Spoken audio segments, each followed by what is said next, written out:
Hello friends, आज हम class 12th chemistry chapter first start करने वाले हैं।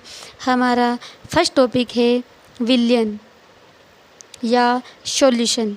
विलयन किसे कहते हैं? जब दो या दो से अधिक पदार्थों का समांगी मिश्रण प्राप्त हो तो उसे विलयन कहते हैं। एग्जाम्पल के लिए हमारे पास किसी पात्र में हमने पानी को लिया और पानी के अंदर हमने चीनी को मिक्स कर दिया, तो पानी और चीनी दोनों आपस में पूर्ण रूप से मिल जाते हैं और मिलने के बाद अलग भी नहीं किए जा सकते, इसलिए यह विलयन कहलाते हैं। और जो चीज़ घोली जाती है वह विलेय, जबकि जिसके अंदर वह घोली जाती है वह विलायक कहलाती है। समांगी मिश्रण में सभी पदार्थ मिलकर एक अवस्था बना लेते हैं। विलयन दो शब्दों से मिलकर बना है, विलेय और विलायक। विलयन के दो भाग होते हैं, नंबर फर्स्ट विलेय, नंबर सेकंड विलायक। विलेय विलयन के उस घटक को कहा जाता है जिसमें कि पदार्थ की मात्रा कम होती है या जो अपनी मूल भौतिक अवस्था खो देता है, विलेय कहलाता है। जबकि विलयन के जिस घटक की मात्रा अधिक होती है या जो अपनी भौतिक अवस्था नहीं खोते वह विलायक कहलाते हैं। विलयन की सांद्रता प्रदर्शित करने की विधियाँ। विलयन का भार प्रतिशत या वेट परसेंटेज ऑफ सॉल्यूशन।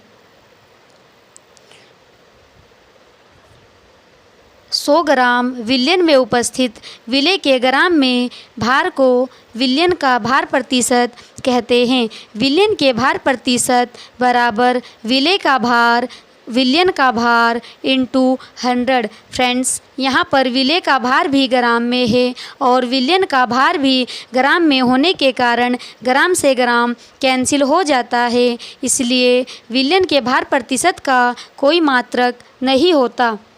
20 ग्राम चीनी या सुक्रोज जल में घोलकर 100 ग्राम विलयन बनाया गया है। विलयन का भार प्रतिशत ज्ञात कीजिए। भार प्रतिशत बराबर विलेय का भार अपॉन विलयन का आयतन। तो हम ऊपर वाला मान विलेय का भार रखेंगे जो कि हमें 20 ग्राम दिया गया है, जबकि नीचे वाला मान विलयन का भार आएगा जो हमें 100 ml दिया गया है, 100 ग्राम दिया गया है।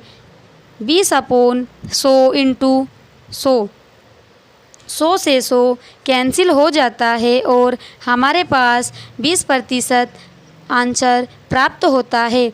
नेक्स्ट क्वेश्चन, 20 ग्राम चीनी को 80 ग्राम जल में घोलकर विलयन बनाया गया है। भार प्रतिशत ज्ञात कीजिए। दोस्तों, इस बार हमें विलेय का मान तो 20 दिया गया है, परंतु पूरे क्वेश्चन में विलयन का मान नहीं दिया गया, पर हमें विलायक का मान दिया गया है। दोस्तों, अगर हमें विलयन का मान ना दिया जाए तो हम विलेय और विलायक दोनों को जोड़कर विलयन का मान प्राप्त कर सकते हैं। तो हम 20 और 80 दोनों को जोड़कर विलयन निकाल लेंगे जो कि हमारे पास 100 प्राप्त होता है। तो विलयन का मान 100 और विलेय का मान 20 दिया गया है। भार प्रतिशत बराबर विलेय का भार अपॉन विलयन का आयतन इंटू 100। विलेय के भार की जगह हम विलेय का भार 20 ग्राम और विलयन का भार 100 ग्राम इंटू 100 रख देते हैं। 100 से 100 कैंसिल होने के कारण 20 आंसर प्राप्त होता है। नोट पॉइंट, यदि विलयन का भार ज्ञात करने के लिए हमें विलयन ना दिया हो तो विलेय और विलायक को जोड़कर हम विलयन प्राप्त कर लेते हैं।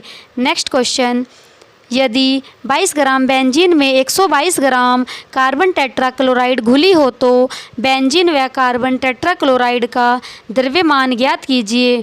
दोस्तों, हमें बेंजीन और टेट्राक्लोराइड दोनों के भार प्रतिशत ज्ञात करने हैं। तो हमें विलेय का मान 22 ग्राम दिया गया है और 22 और 122 यानी बेंजीन और कार्बन टेट्राक्लोराइड दोनों के भार जोड़कर हम विलयन का भार प्राप्त कर लेते हैं, जो कि हमारे पास 144 ग्राम आता है। अब हम बेंजीन का भार प्रतिशत ज्ञात करेंगे, तो ऊपर बेंजीन का भार और नीचे विलयन का भार इंटू 100 रख लेते हैं। कट करने के बाद हमारे पास 11/18 इंटू 25 प्राप्त होता है। जब हम 11 की इंटू 25 के साथ करेंगे तो 275 प्राप्त होगा और अपॉन 18 रहेगा। 18 से 275 को डिवाइड करने पर 15.27% आंसर प्राप्त होता है। अब हम कार्बन टेट्राक्लोराइड का भार प्रतिशत ज्ञात करेंगे, तो हम ऊपर कार्बन टेट्राक्लोराइड का भार और नीचे विलयन का भार रख देंगे।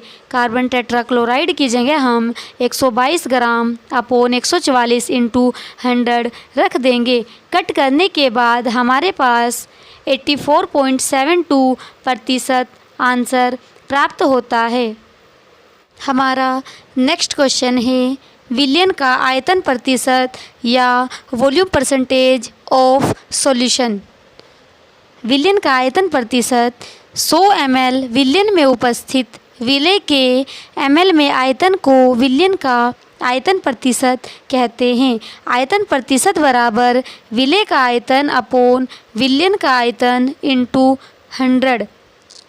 दोस्तों, विलेय का आयतन भी ml में और विलयन का आयतन भी ml में होने के कारण हम ml से ml को कैंसिल कर देते हैं, इसलिए विलयन के आयतन प्रतिशत का भी कोई मात्रक नहीं होता। दोस्तों, विलयन के आयतन प्रतिशत के कुछ न्यूमेरिकल दिए हैं। फर्स्ट न्यूमेरिकल है 20 ml एथिल अल्कोहल को 30 ml जल में मिलाकर एक विलयन बनाया जाता है।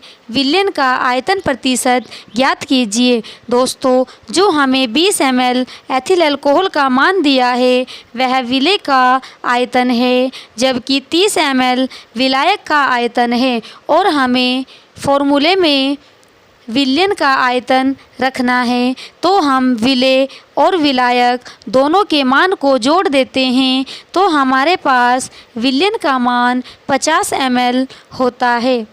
अब हम फॉर्मूले में वैल्यू पुट करेंगे, तो विलेय का भार 20 अपॉन विलयन का भार या विलयन का आयतन 50 इंटू 100 रख देते हैं। 50 से 100 को डिवाइड करेंगे तो 2 आएगा। 2 की मल्टीप्लाई 20 के साथ करने पर 14 प्राप्त होता है। नेक्स्ट क्वेश्चन, ग्राम प्रति लीटर में सांद्रता या कंसंट्रेशन इन ग्राम पर लीटर्स। 1 लीटर विलयन में उपस्थित विलेय के ग्राम में भार को विलयन का या विलयन की ग्राम प्रति लीटर में सांद्रता कहते हैं। ग्राम प्रति लीटर में सांद्रता बराबर विलेय का भार अपॉन विलयन का आयतन। दोस्तों, ये सब फॉर्मूले आपके बोर्ड एग्ज़ाम के लिए काफ़ी इम्पोर्टेंट फॉर्मूले हैं, इसलिए आपको सभी फॉर्मूले याद होने चाहिए। दोस्तों, इस बार विलेय का भार ग्राम में और विलयन का आयतन लीटर में दिया है। दोनों मात्रक अलग अलग होने के कारण कैंसिल नहीं होंगे, इसलिए ग्राम प्रति लीटर में सांद्रता का मात्रक ग्राम प्रति लीटर या ग्राम लीटर इनवर्स हो जाता है। ग्राम प्रति लीटर में सांद्रता का न्यूमेरिकल भी दिया गया है। 2 लीटर विलयन में 6 ग्राम यूरिया घुला है। विलयन की मात्रा ग्राम प्रति लीटर में सांद्रता ज्ञात कीजिए। दोस्तों, विलयन का मान लीटर में। दोस्तों, आपको यह भी डाउट होगा कि मान कैसे पहचानें। यहाँ देखिए, विलयन का आयतन लीटर में दिया है, तो न्यूमेरिकल में जिस मान के साथ में लीटर या मिलीलीटर लगा होगा वह विलयन का मान होगा, जबकि जिस मान के साथ ग्राम या किलोग्राम लगा होगा वह विलेय का मान होगा। हमारे पास न्यूमेरिकल में 2 लीटर विलयन यह विलयन का मान दिया है और 6 ग्राम यूरिया यह विलेय का मान दिया है। हम ऊपर वाला मान विलेय का और नीचे वाला मान विलयन का रख देते हैं। तो 2 से 6 को डिवाइड करेंगे तो 3 ग्राम प्रति लीटर आंसर प्राप्त हो जाता है। नेक्स्ट क्वेश्चन, 500 ml विलयन में विलेय के 2 ग्राम को घोला गया है। विलयन के ग्राम प्रति लीटर में सांद्रता ज्ञात कीजिए। दोस्तों, इस बार हमें विलयन का मान लीटर में ना देकर मिलीलीटर में दिया गया है। तो सबसे पहले हम मिलीलीटर को लीटर में चेंज करेंगे। मिलीलीटर को लीटर में चेंज करने के लिए जो भी मान मिलीलीटर में दिया हो उसे 1000 से डिवाइड कर देते हैं। जब हम 1000 से डिवाइड करेंगे तो हमारे पास 1/2 प्राप्त होगा।